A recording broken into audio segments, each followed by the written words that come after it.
ఆయన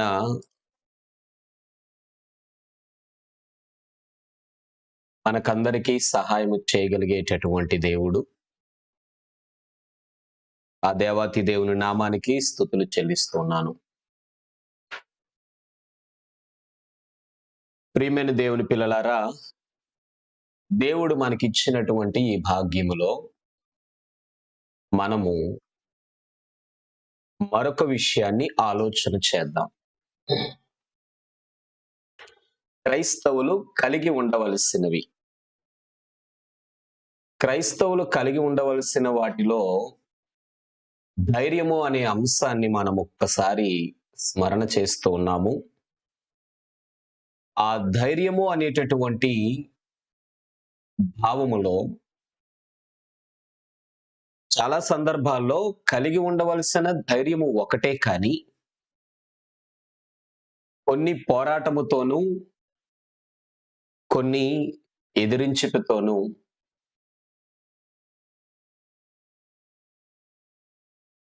కూడినట్లుగా మనకి అవి కనిపిస్తూ ఉంటాయి. అయితే ధైర్యము అంటే పోరాడటమో, ఎదిరించడమో కంటే, ధైర్యము అంటే మనం అనుకున్నటువంటి ఒక పని జయించటము అనేటటువంటి ఉద్దేశ్యం మనకు అర్థమైతే, ఆ జయించేటటువంటి ఉద్దేశ్యములో పోరాడవలసినవి, ఎదిరించవలసినవి వేరువేరుగా కనిపిస్తూ, మన ఆత్మీయ జీవితాలను వాక్య జ్ఞానము చేత చాలా చక్కగా స్థిరపరుచుకోగలుగుతాము. అర్థం చేసుకోవాలని నేను ప్రేమతో కోరుతూ ఉన్నాను. ఒకవేళ అలా మనం ఆలోచన చేసినట్లయితే, ఆయా సందర్భాలు ఇదిగో ఈ విషయంలో నేను ఇలా ధైర్యంగా ఉండాలి, ఈ విషయంలో ధైర్యంగా ఉండాలని ఏమైతే నేర్చుకుంటున్నామో వాటన్నిటిలో కూడా తప్పకుండా మనం ధైర్యాన్ని ప్రదర్శించగలుగుతాము. ఒకసారి ఇక్కడ మనం పరిశీలన చేద్దాం. హెబ్రీ పత్రిక 3వ అధ్యాయము 6వ వచనము. మనమే ఆయన ఇంటిగా చేయబడుటలో కూడా ధైర్యం కలిగి ఉండాలి. ఇదెక్కడ విషయం అండి అంటే, హెబ్రీయులకు రాయబడిన పత్రిక 3వ అధ్యాయం 6వ వచనము. అయితే క్రీస్తు కుమారుడయుండి ఆయన ఇంటి మీద నమ్మకముగా ఉన్నాడు. ధైర్యమును, నిరీక్షణ వలని ఉత్సాహమును తుదమట్టుకు, 2 విషయాలు అక్కడ జ్ఞాపకం చేస్తున్నారు ప్రభువారు. ధైర్యమును, నిరీక్షణ వలని ఉత్సాహమును తుదమట్టుకు, చివరి వరకు స్థిరముగా చేపట్టిన ఎడల మనమే ఆయన ఇల్లు. సాధారణంగా ఈ పదాన్ని మనందరం కూడా ఎలా మాట్లాడుకుంటామో మీకు తెలుసు. మనం నివసించటానికి మనకి గృహం అవసరము. ఆయన నివసించటానికి ఆయనకు మన మనస్సు లేక హృదయము లేక మన ఆత్మ అవసరము. అందుకే మనమే ఆయన ఇల్లు అని మనం మాట్లాడుకుంటూ ఉంటాము. మనమే ఆయన ఇల్లు. అయితే అలాంటి సందర్భాలలో వేటిని చివరి వరకు గట్టిగా మనము చేపట్టవలసిన వారమై ఉన్నాము, స్థిరముగా చేపట్టవలసిన వారమై ఉన్నాము అంటే 2 విషయాలు అక్కడ జ్ఞాపకం చేయడం జరిగింది. ధైర్యము, నిరీక్షణ వలని ఉత్సాహము అంటే నువ్వు ధైర్యం కలిగి ఈ లోకంలో ఎన్నైతే జయిస్తూ ఉన్నావో, ఎన్నైతే ఎదుర్కొంటూ ఉన్నావో, ఎన్నైతే పోరాడుతూ ఉన్నావో వాటన్నిటిలో కూడా ఒక నిరీక్షణ.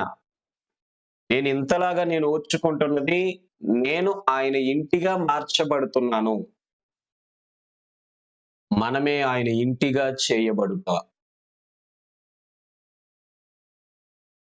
ఈరోజు భూమి మీద మనం గృహాల పరిస్థితి చూసినట్టయితే నానా రకాలుగా కనిపిస్తూ ఉంటుంది. అది ప్రత్యేకంగా మీకు చెప్పనక్కర్లా. అద్దె గృహాలు వారి సొంతం కావు.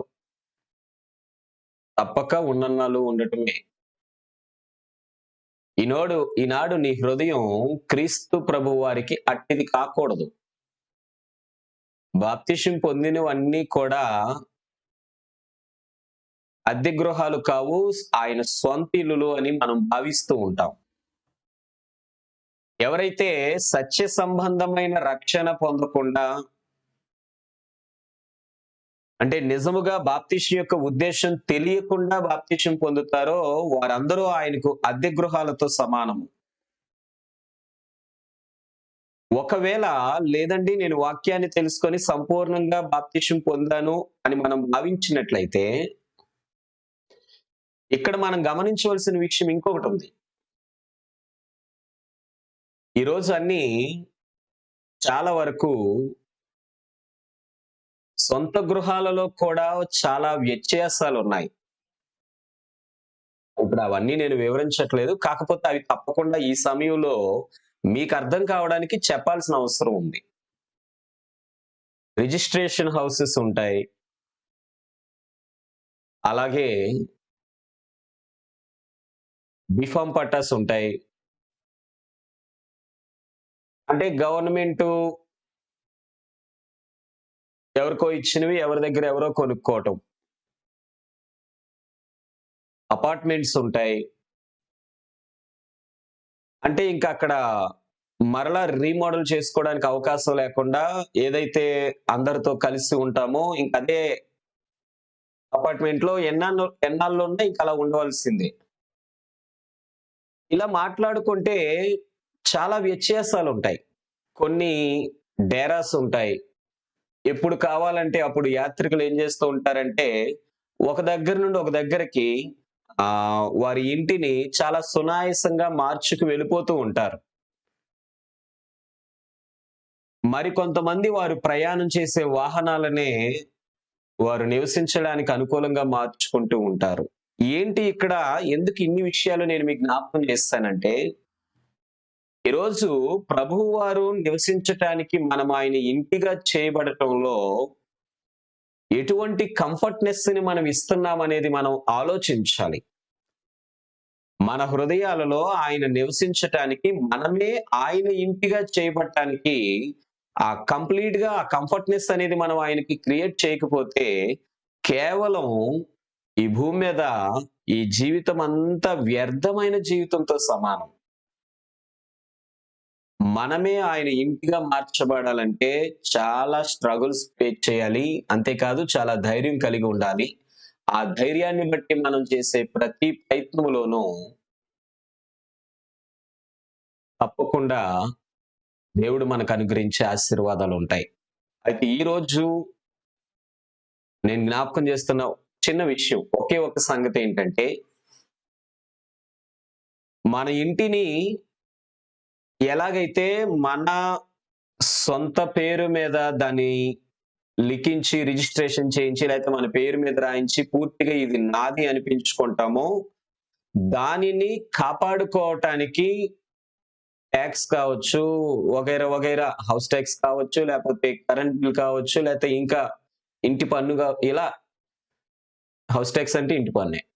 ఇలా మనం దాన్ని కాపాడుకోవడానికి ఎన్నైతే చేస్తామో, లేకపోతే ఎన్ని జాగ్రత్తలు తీసుకుంటామో, లేకపోతే ఎవరు దాన్ని తీసుకోకుండా ఉండడానికి ఎన్ని ప్రయత్నాలు చేస్తామో, వాటన్నిటిలో కూడా చాలా ధైర్యం కలిగి ఉండి, ఇది నాది అనే హక్కుతో ప్రయత్నం చేస్తూ ఉంటాం. ఈరోజు ప్రభువారు నీ విషయంలో కూడా లోకంతో కానీ, అపవాదితో కానీ అలా చెప్పగలిగేటటువంటి అవకాశాన్ని ఆయనకు నువ్వు అనుగ్రహించాలి. ఇక్కడ అనుగ్రహించడం అనే పదం ఎందుకు ఉపయోగించానంటే, ప్రభువు వారి కొరకు ధైర్యంతో జీవించే జీవితం నీ కొరకు ఆయన రక్తం కార్చి, ప్రాణం పెట్టి, మూడో దినాన తిరిగి లేచిన త్యాగాన్ని నిలవబెట్టినదవుతుంది.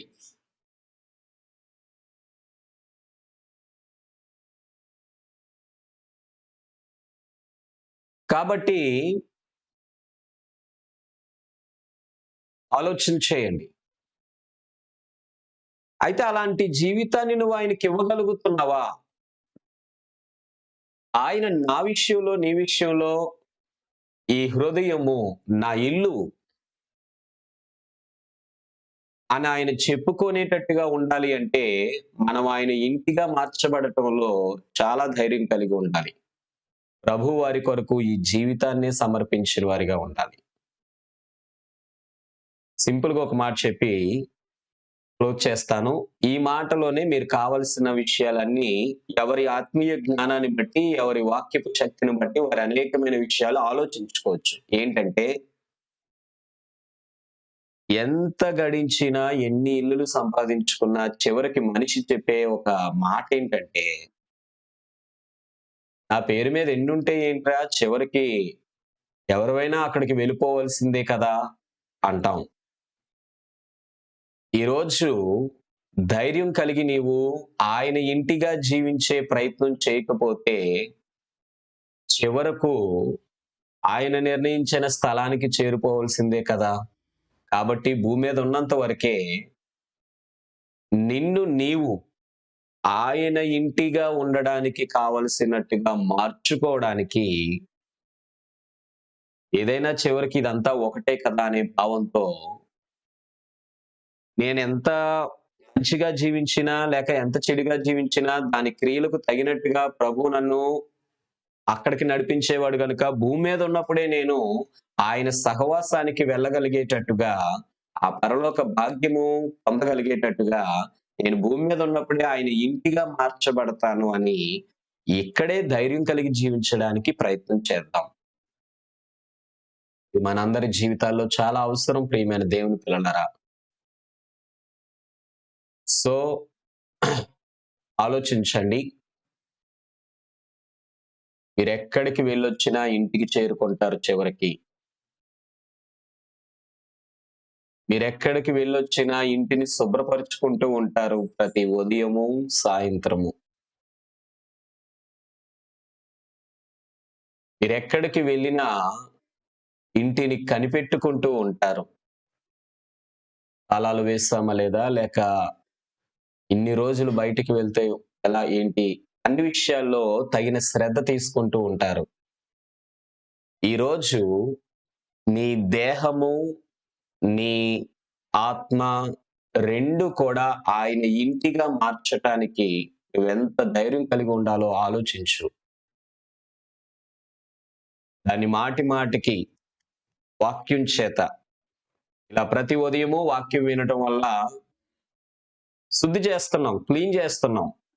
ఉదయాన్నే లేవగానే స్త్రీలు ఇంటిని తుడుచుకోవడం ఎంత ప్రాముఖ్యమో, లేవగానే వాక్యం ద్వారా మన హృదయాలు శుద్ధి చేసుకొని, ఇదిగో ప్రభువా క్లీన్ చేశాను. ఇప్పుడు నువ్వొచ్చి ఇక్కడ ఉండొచ్చు. మాట అర్థమైందా? ఇక్కడ ఉండొచ్చు. ఇదిగో రండి.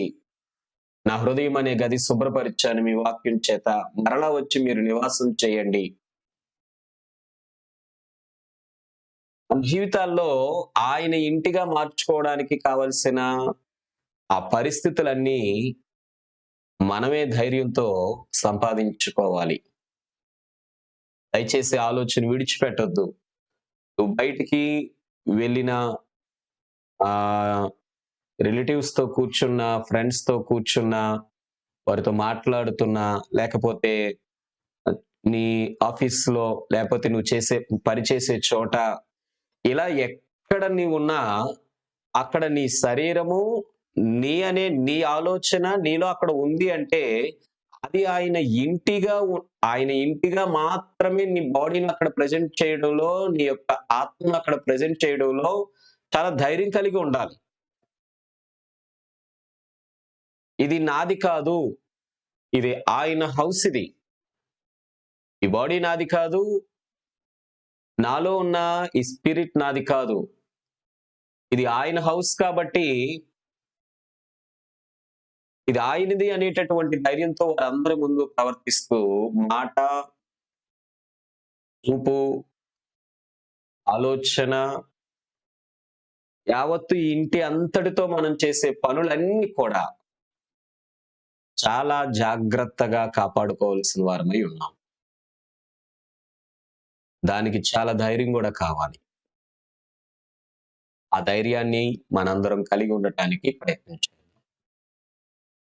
మనమే ఆయన ఇంటిగా చేయబడుటలో అట్టి ధైర్యాన్ని కలిగి ఉండాలని మిమ్మల్ని కోరుతూ, ఈ మాట మీ జ్ఞాపకం చేస్తూ ముగిస్తున్నాను. లోకంలోనికి వెళ్తున్న మనం అందరము కేవలం ఆయన ఇంటిగా మాత్రమే జీవిస్తున్నాము. ఇది నా శరీరము కాదు, ఇది ఆయన శరీరము. మీకు తెలుసు కదా! ఆ వచనం కూడా కోట్ చేసుకుంటూ ఉంటాం. మీరు విలువ పెట్టి కొనబడిన వారు, మీరు మీ సొత్తు కారు. మీ సొత్తు కారు అంటే మరలా నాది అని చెప్పుకోవడానికి ఏముంది? ఏమి లేదు. కానీ నేను ఆయన సొత్తు అని ఇతరుల ముందు ప్రెజెంట్ చేయడంలో ధైర్యం కావాలి. కాబట్టి ఆలోచించండి. మనందరం కూడా ఆలోచించి అలా బ్రతకడానికి ప్రయత్నం చేద్దాం. అందరికీ కూడా వందనములండి. చాలా చక్కగా దైవ కార్యక్రమంలో పాలు పంచుకున్నందుకు మిమ్మల్ని అందరిని బట్టి సంతోషిస్తున్నాను. దేవుని కరుణ కటాక్షములు మీ అందరికీ తోడైయుండును గాక. ఎంతమంది అయితే కామెంట్స్ చేస్తున్నారో, అలాగే ఒకరికొకరికి వందనాలు చెప్పుకుంటూ ఉన్నారో, వారందరికీ ఈ మాటలు వింటున్న వారికి, చూస్తున్న వారికి అందరికీ కూడా వందనములు.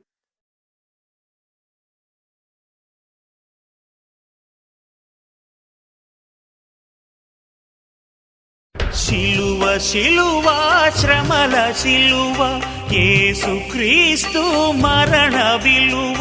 శిలువ శిలువ శ్రమల శిలువ యేసుక్రీస్తు మరణ విలువ. పాప క్షమల ప్రభలు వెలిగిన శోకమూర్తి వేదన. ప్రేమమూర్తి తూలి సోలిన